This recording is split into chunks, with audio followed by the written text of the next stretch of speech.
예레미야 3장 11절에서 15절 말씀입니다. 예레미야 3장 11절에서 15절. 우리 같이 압독하겠습니다. 여호와께서 내게 이르시되 배역한 이스라엘은 반역한 유다보다 자신이 더 의로움이 나타났나니 너는 가서 복을 향하여 이 말을 선포하여 이르라. 여호와께서 이르시되 배역한 이스라엘아 돌아오라. 나의 노한 얼굴을 너희에게로 향하지 아니하리라. 나는 긍휼이 있는 자라.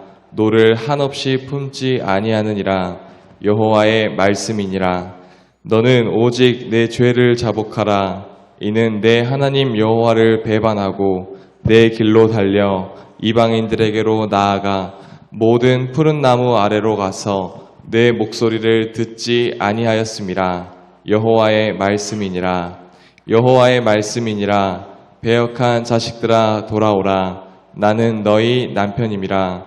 내가 너희를 성읍에서 하나와 족속 중에서 둘을 택하여 너희를 시온으로 데려오겠고 내가 또 내 마음에 합한 목자들을 너희에게 주리니 그들이 지식과 명철로 너희를 양육하리라. 아멘. 아멘. 아멘. 제가 이제 새벽에 설교를 할 때는 하루 정도 말을 하지 않습니다. 신방을 빼놓고 온종일 입을 다물고 있어요. 그리고 난 후에 설교가 돼요.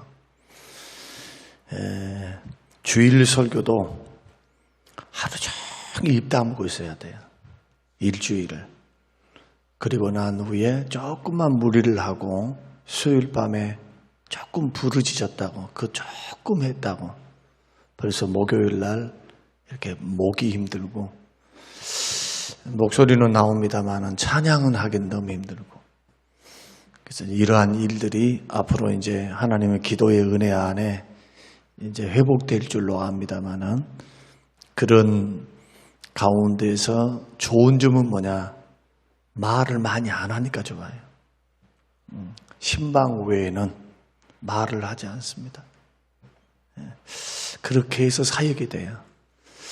이러한 일정한 기간을 물론 많은 목사님들이 경험하는 것이기는 하지만 제가 이 나이에 이제 목회에 어느 정도 안정기 내지는 설교에 꽃을 피울 수 있는 인생 연륜도 있고 그동안에 배워왔던 또 묵상했던 말씀들이 있을 텐데 그러한 시기에 또 이러한 연단 아닌 연단 이것을 허용하신 것은 하나님의 선한 뜻이 있다고 저는 생각해요. 오히려 약할 때 강함이 되고 부족했을 때 하나님의 능력이 되시는 것처럼 목회도 해보니까 목회 잘할 수 있는 방법은 두 가지밖에 없는 것 같아요. 하나는 뭐냐? 하나님의 은혜 주심이다. 하나님의 은혜 주심이 끊어져서는 안 된다. 늘 은혜를 공급받고 은혜를 흘려보낸 것을 통해서 목회가 진행이 되고 두 번째는 목사 자신이 죽는 겁니다. 뭐 성도들을 막 고치려고 하는 게 아니라 오히려 하나님 말씀을 선포해서 하나님 말씀이 이렇다라는 것을 양당 간에 하나님 말씀 가감하지 않고 선포하는 것은 주의 종의 역할이지만 그러나 무리하게 성도들을 고치려고 하거나 또 성도들을 죽이려고 하는 것은 결코 목회 성공의 지름길이 아니다. 그 시간에 자기가 죽어야 돼요. 목사가 철저히 깨어지고 부서지고 무너지고 날마다 죽는 훈련을 통해서 교회는 살고 목회는 되어져 가더라. 결국 목회는 하나님께서 양들을 맡기셔서 너에게 부탁한다라는 하나님의 명령임과 동시에 그 목회라고 하는 굴레, 목회라고 하는 어떤 사명, 이 무거운 책임하에서 하나님께서는 철저히 나를 죽이시는 거예요. 목회자를.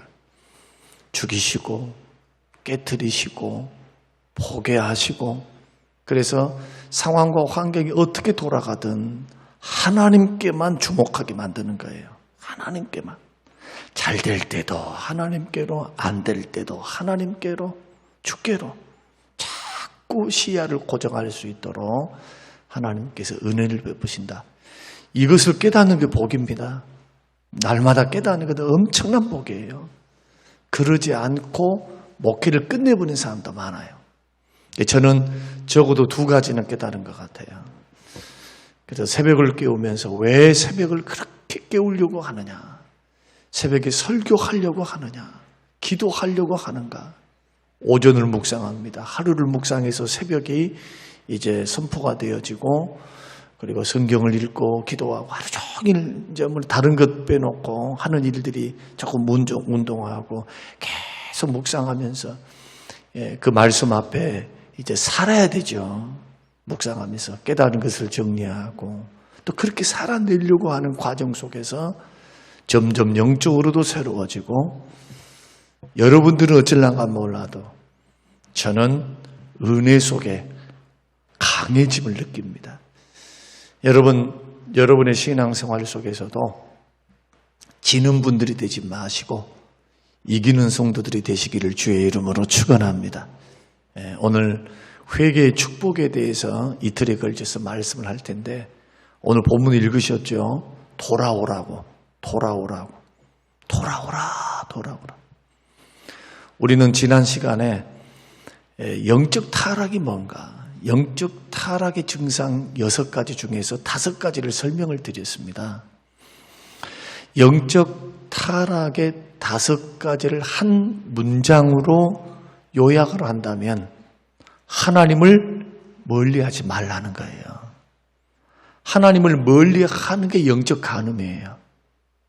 하나님을 멀리하는 거. 아니 목사님, 무슨 하나님을 멀리하는 게 이게 타락의 증상입니까? 거기에서부터 모든 문제가 시작되는 거예요. 부부간에도 마찬가지입니다. 부부간에도 마음의 거리가 육체의 거리와 비슷해요. 여러분이 생각할 때는 마음이 멀면 몸도 멀어져요. 그러죠? 그렇지 않나요? 예. 그래서 부부는 함께 자야 돼요. 힘들고 어려워도 함께 해야 돼요. 그러나 50이 넘었으니까 각자 자는 게 편해. 각자 자는 게. 자다가 코를 골면은 그냥 이거 어떻게 그냥 발로 밀 수도 없고 흔들어 깨웁니다. 전 예민하거든요. 우리 집사람은 어쩌다 한 번씩 코를 골면 그리고 코 골았어? 하고 또 자요.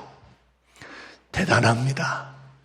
같이 살다 보니까 내가 코 골았어? 하고 잔다니까 또. 그래서 모든 문제, 특히 하나님께서는 이스라엘과 하나님의 관계를 부부관계로 묘사하거든요. 내가 너희의 남편 신랑 아니냐. 신부된 너희들이 나의 마음에서부터 나를 멀리하고, 멀리하니까 당연히 나타난 현상이 2가지라 말씀드렸습니다. 하나님을 멀리하고 하나님을 경외함이 없는 사람들은 배교, 우상을 섬겨요. 마음에 우상이 들어와요. 지금의 우상은 탐심입니다. 하나님보다 더 좋아하는 것, 욕심 부리는 것. 돈을 좋아하고 자식을 더 좋아하고 일을 더 좋아하고 자기 자신을 더 좋아하고. 그래서 오늘날 현대인들의 죄는 2가지. 우상은 2가지. 크게 2가지. 하나는 돈이요. 2번째는 자기 자신이에요. 그래서 예수를 믿어도 신앙생활을 해도 자기 필요 중심으로 믿으려 해요. 실용주의 세계관입니다. 지금 전 세계를 휩쓸고 있는 것 가운데 포스트 모더니즘이라고 하는 탈현대화 사상이 있습니다. 세계관 중에. 그 이전에는 실용주의가 함께 겸해서 있어요. 실용주의가 뭡니까? 그 이전에는 실존주의인데, 실존주의라고 하는 것은 세상의 의미가 내가 없으면 의미가 없어요. 세상은 없어도 내가 있으면 의미가 있어. 자기중심적인 세계관이 실존주의. 실용주의는 뭐냐? 나를 중심으로 이익이 되면 그게 선이에요. 이익이 안 되는 것은 악이야. 그러니까 잘 되는 방향으로 가야 돼. 질리고 뭐고 필요 없다니까. 잘 먹고 잘 사고 나에게 유익이 되면 되는 거예요. 그러니까 이러한 세계관이 교회 안에 들어와서 우리가 이걸 떨쳐버리지 않으면 자꾸 어떻게 걸어가느냐 하면 뭔가 유익이 되면은 봉사도 하고 뭔가 있을 것 같으면 11조도 하고 하나님을 기쁘시게 하고 하나님이 원하심이니까 하나님 때문에 하나님을 섬기기 위해서 주의 뜻을 세우기 위해서가 아닌 자기에게 유익이 되면 움직이는 거예요. 이것은 사람의 심리입니다. 심리. 다 사람들이 갖고 있는 심리예요. 그러니까 이방종교는 그래서 기복을 구합니다. 복. 야, 믿으면 잘 돼. 해봐. 응답돼. 이것만 강조하고 참된 신앙은 나를 위해 십자가에 죽어주시고 억만 가지 수만 가지 죄악을 다 용서하신 그 십자가의 은혜, 구원의 은혜, 영생의 은혜, 자녀됨의 은혜를 크게 깨닫고 이런 사람은 예수로 만족하게 되는 거예요. 예수님 한 분이면 돼. 예수님 한 분이면. 그러니까 예수님이 나의 삶의 중심이 되어 있으니까 1순위가 되어 있으니까 주님이 원하시면 순종이 됩니다. 주님이 원하신다는데 나의 1순위, 나의 사랑의 대상, 나의 믿음의 대상, 신뢰의 대상, 나의 삶의 전부, 나의 삶의 이유와 목적이 되는 그분이 원하는데 이게 신앙생활이에요. 이게 마음을 지키는 거예요. 이게. 그래서 10계명 가운데 1계명이 나 외에 다른 신을 내게 있게 하지 말라. 나 외에 다른 거 두지 말라는 거예요. 여기서 말한 나 외에라는 말은 뭐냐? 나와 하나님 사이에 악교를 붙여라. 자, 종이와 종이 사이에 악교, 가죽과 가죽 사이에 악교. 그냥 딱풀하고 틀려요. 딱풀. 악교는 한번 붙여놓으면 절대 뗄 수가 없어요. 악교는. 일체가 돼버려요. 일체. 그러니까 하나님과 나 사이에 다른 것, 악교를 다 붙여가지고 그 사이에 어떤 것도 들어오지 못하고 갈라놓을 수 없도록 하라는 것이 1계명이에요. 1계명. 나 외에라고 하는 히브리 단어 외에라는 뜻이 악교로 붙여서 그런 뜻이거든요. 그래서 하나님을 멀리하는 것이 타락의 증상의 원인이라는 거예요. 그리고 탈출하라 했죠. 타락에서 탈출하기 위해서는 한마디로 말씀드리면요, 여호와께 돌아오는 거예요. 다른 방법이 있습니까? 하나님께로 가까이 가는 거예요. 하나님께로. 이 싸움이 평생 갑니다. 평생. 그런데 하나님을 가까이 하고 하나님께 돌아오는 게 사이클이죠. 사이클. 날마다 주님께 가까이 가면 우리가 다 하나님 돼버리게 해요. 날마다 가까이 가서 맨날 은혜 받아봐요. 그러면 얼마나 좋겠습니까만 그럴 수가 없다는 거예요. 우리 인생에는 삶이란 게 있어요. 감정이란 게 있어요. 그리고 우리의 한계란 게 있어요. 한계. 아프면 아픈 거예요. 슬프면 슬픈 거고. 감정이 나쁘면 나쁜 거예요. 오늘 감정이 별로 안 좋아. 그거 안 좋은 거죠. 그 억지로 어떻게 잘 됩니까? 시간이 좀 지나가야 되고 생각과 마음을 정리할 시간이 필요하고 그러죠. 그러니까 외부에서 다가오는 많은 영적 도전들이 있습니다. 그런 도전 안에서 사이클을 가져요. 그때마다 뭘 붙들어야 되느냐? 마음의 중심을 붙들어야 돼요. 은혜가 떨어졌으면 다시 돌아올 줄 알아야 돼요. 은혜의 장소에. 은혜가 식었으면 다시 공급받으려고 열심을 품고 주 앞에 나와야 돼요. 말씀과 기도 앞에 나와 있어야 돼요. 이 노력은 성경이 말하는 경건의 연습이에요. 훈련이에요. 훈련. 말씀 훈련, 기도 훈련. 여러분, 이 훈련을 가볍게 생각하지 마세요. 여러분의 영혼을 건강하게 만드는 지름길이에요. 이렇게 10년만 해보세요. 얼마나 내공이 쌓이겠는가. 말씀과 기도 앞에 훈련돼 보세요.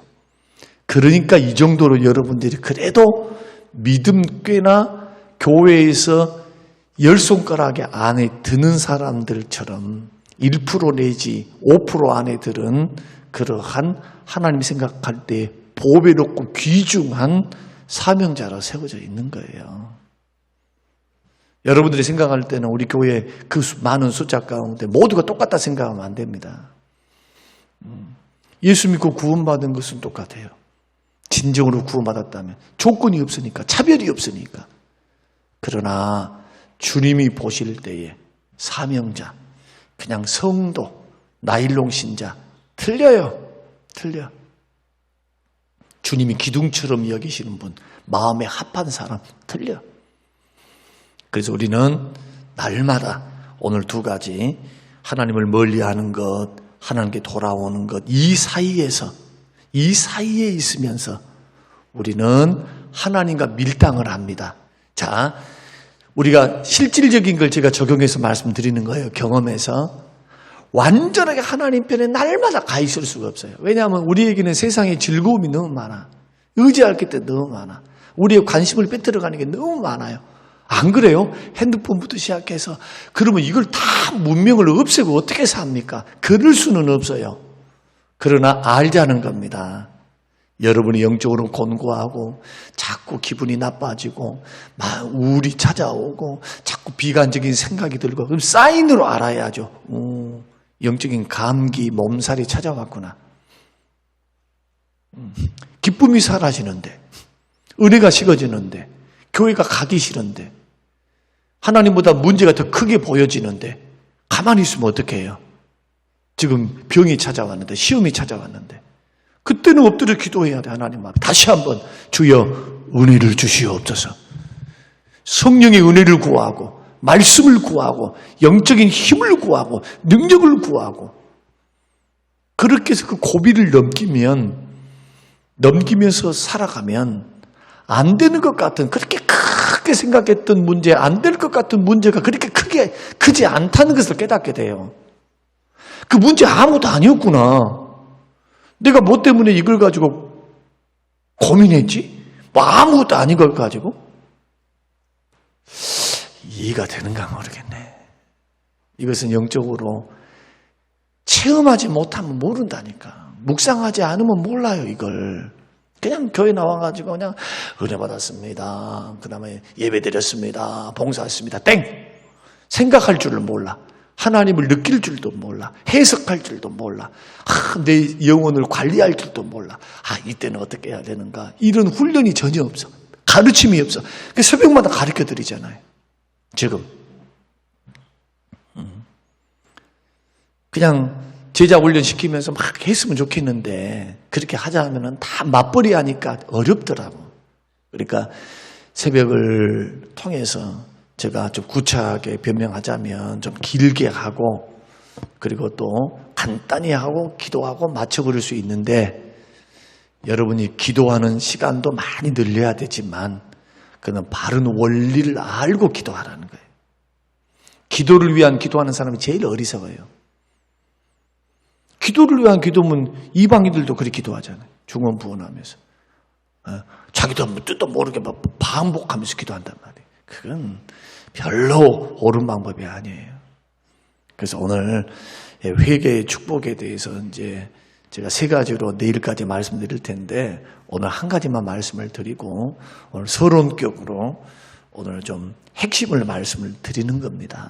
이렇게 사이클을 찾아가면서 신앙은 성장해 가는 거다. 그러니까 좀 믿음이 떨어졌다, 우리가 떨어졌다 낙심하지 말라는 거예요. 그때는 언제나 어떻게 하자? 여호와께로 돌아가자. 다시금 나를 바라보고 환경을 바라봤던 내가 다시 한번 눈을 들어 주를 바라보는 거예요. 주를. 그러면서 주와 함께 문제를 풀어가세요. 그러면 시간이 지나가면 되어 있어요. 시간이 지나가 있으면 하나님 때에 되어 있어. 아멘이 안 된가요? 그래도 그냥 지금 당장 뭐 줘봐야 할렐루야 하실래요? 지금 줘도 감당을 못해. 감당을. 꼭 그거 기억하세요. 지금 줘도 감당이 안 돼. 막 좋을 것 같죠? 사람이 화장실 들어갈 때 마음하고 화장실 나올 때하고 마음이 달라요. 목회를 해보니까 참 하나님이 지혜롭다는 걸 깨닫습니다. 저의 간증 중에 하나입니다. 그때 하나님이 줬다면 내가 지금 이렇게 더 주 앞에 갈급했을까? 훈련이 됐을까? 그때 막 줘버렸다면 축복일 수는 있겠지만 저는 하나님을 의지하는 것보다 하나님을 의지하고 가까이 하는 게 더 크게 복이다 하는 것보다도 하나님은 구하면 주시네, 할렐루야, 감사합니다 하고 잊어버려. 이스라엘 백성들 40년 동안의 모습이 그 모습이에요. 40년 동안. 그래서 믿음의 길을 걸어갈 때는 절대로 조급할 필요가 없어요. 하나님의 선하심을 믿으십시오. 하나님의 일하심을 믿으시기 바랍니다. 하나님이 더 똑똑하고 지혜로우세요. 그 손길에 맡겨드리면서 따라가는 거예요. 늦게 주시면 견뎌요. 늦게 주신 것만큼 유익이 되니까. 빨리 주셨습니까? 여러분이 잘해서 준 것 아니에요.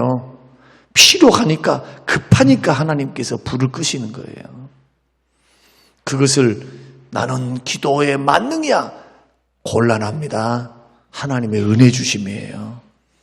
그래서 하나님의 때에 하나님 반드시 일하시면서 우리를 인도해 가시니까 그 인도에 민감할지언정 오늘은 어떻게 살아야 되느냐.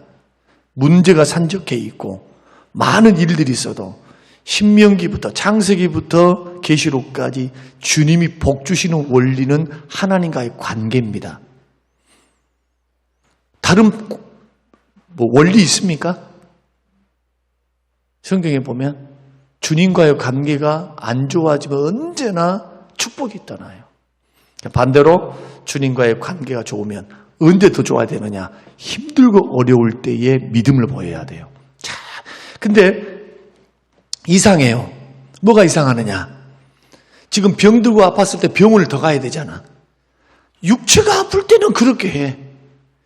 근데 시험이 들면 안 끝난 말이에요. 시험이 들면. 고난도 시험 들면 주 앞에 만병의 의사가 되시는 주 앞에 다 안 나와. 참 희한하죠. 영적인 문제에 대해서는 너무 가볍게 생각한다. 이 문제를 크게 생각하신 분. 돈 문제, 자식 문제보다도 나의 영적인 문제. 더 그것을 크게 생각하고 하나님을 더 크게 생각하고 반응하신 분. 그러면 이렇게 신앙생활을 할 수가 없어요. 자, 방송을 듣는 저와 여러분들 한번 고민 한번 해보시기 바랍니다. 한번 이 부분을 생각해 보라고요. 그래서 오늘 서론격이라고 있습니다. 본문을 읽어놓고 왜 목사님이 어제 그제 설교를 하느냐. 그 연장선에 있어요. 이 말씀이. 그래서 오늘 내일 이제 두 가지 벌써 시간이 됐으니까 두 가지 말씀드릴게요. 오늘은 이것만 생각하십시오. 영적 타락의 증상을 한 문장으로 다 말씀드린다면 뭐 하는 거다? 하나님을 멀리하는 것이다. 이게 영적 간음이고 영적 타락이고 나머지 증상들이 나타나기 시작한다. 하나님 멀리하면 여하튼 복잡해져요. 인생이에요. 신앙이 복잡해져. 문제가 생기고. 그리고 영적 타락에서 이길 수 있는 방법은 여호와께 돌아오되 어떻게 돌아오는 것이냐? 전심으로 돌아와야 돼요. 마음을 다해 돌아와 있어야 돼. 껍데기만 나오지 말라 해요. 껍데기만. 전심을 다하여 마음을 다하여 주께로 나와 있어야 돼요. 왜냐? 주님은 그 마음을 보시거든요. 그걸 기뻐하세요. 그걸. 그래서 결론. 하나님은 여러분에 있는 미모라든지 어떤 능력이라든지 스펙이라든지 돈이라든지 그 관심 없어요. 그거. 왜? 하나님이 다 주시는 거고 다 하나님 건데 하나님이 뭐가 필요해서. 그런데 하나님이 딱 원한 게 한 가지가 있다 했습니다. 하나님 형상대로 모양을 따라 지음받은 하나님이 창조하는 인격체인 사람이 마음을 다해서 주님을 섬기는 것을 원해요. 그래서 하나님은 여러분의 마음에 관심이 있어요. 마음을 다해 주 앞에 돌아오시기 바랍니다. 마음을 다해 주를 가까이 하세요. 그 방법은 하나님을 마음과 뜻과 정신과 목숨을 다하여 주 하나님을 사랑하는 거예요. 사랑하는 것. 날마다 고백하세요. 주님 사랑합니다. 주님 사랑합니다. 하늘의 사랑을 부어주세요. 성령을 통해서 아버지의 사랑을 나에게 부어주세요. 로마서 말씀대로. 주님 사랑하는 것 뒤처지지 않게 해주세요. 오늘 저와 여러분의 그런 고백이 되시길 바라고요. 내일 또 이틀에 걸쳐서 회개의 축복이 뭔가 세 가지로 말씀을 드리도록 하겠습니다. 고마우신 하나님 아버지 감사합니다. 주시는 귀한 말씀 마음에 듣습니다. 아버지 영광 받으시옵소서. 하나님 깨닫는 은혜에 더해 주시옵소서. 헛된 신앙생활 버리게 하옵소서. 전심을 다하여 주께 돌아오게 하옵소서. 하나님을 마음을 다하여 가까이 하게 하옵소서. 감사드리며 예수님 이름으로 기도합니다. 아멘.